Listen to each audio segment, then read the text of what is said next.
यदा यदा हि पहिल्यापासून हा सुरू कर. यदा यदा हि धर्मस्य ग्लानिर्भवति भारत अभ्युत्थानम धर्मस्य तदात्मानं सृजाम्यहम्.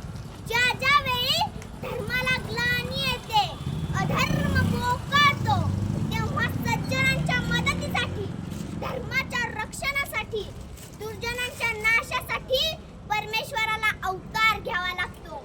जगच्या या दुष्काळरूपी रावणाला गाडण्यासाठी, जगच्या या जातीवादी बांडगुळांना उखडून फेकण्यासाठी, जगच्या या कष्टकरी, शेतकरी, शेतमजूर व व्यापारी बांधवांच्या आयुष्यात कायमस्वरूपी घरी दिवाळी आणण्यासाठी एका विकास पुत्राचा जन्म झालेला आहे. आणि तो विकास पुत्र म्हणजे आपले बहुजन हृदय सम्राट माननीय गोपीचंदजी पडळकर साहेब. मित्रांनो, आपल्या समोर अनेक प्रश्न आवासून उभे आहेत आणि त्यांचे उत्तर सांगण्यासाठी मी राजनंदिनी तुमच्या सर्वांसमोर उभी आहे. जगच्या दुष्काळाचे उत्तर म्हणजे गोपीचंद पडळकर साहेब. जगच्या बेरोजगारीचा प्रश्न आणि त्याचे उत्तर म्हणजे गोपीचंद पडळकर साहेब. उमदीच्या MIDCचा प्रश्न आणि त्याचे उत्तर म्हणजे गोपीचंद पडळकर साहेब. प्रश्न अनेक आणि त्यांचे उत्तर म्हणजे गोपीचंद पडळकर साहेब. जननायक, युवानायक, विकासपुत्र गोपीचंद पडळकर साहेब यांच्या प्रेरणादायी आणि संघर्षमय प्रवासाकडे पाहिल्यानंतर मला एक कविता आठवते. विझलो जरी आज मी, हा माझा अंत नाही, पेटेन पुन्हा नव्याने, हे सामर्थ्य नाशवंत नाही. छाटले जरी पंख माझे, पुन्हा उडेन मी, अडवू शकेल मजला, अजून अशी भिंत नाही. विझलो जरी आज मी, हा माझा अंत नाही.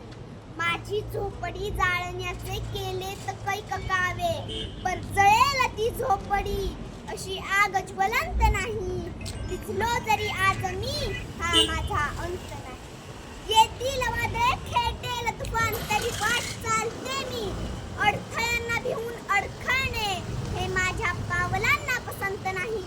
विझलो जरी आज मी, हा माझा अंत नाही. लक्षात ठेवा, कामाचा माणूस, जीवाचा सखा, माझा गोपीचंद शब्दाचा पक्का, धुरंधर धाडसी, हुकमाचा एक्का, जत मध्ये जिंकणार आहे 101%, 101%. महाराष्ट्राच्या युवा नेतृत्व, उपेक्षितांचा आवाज, दिनदुबळ्यांचे कैवारी, बुलंद तोफ, आक्रमक व फरडे व्यक्तिमत्व असणे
मनूचा अंकुर फुटला, मृत मातीवर नव्या मनूचा अंकुर फुटला.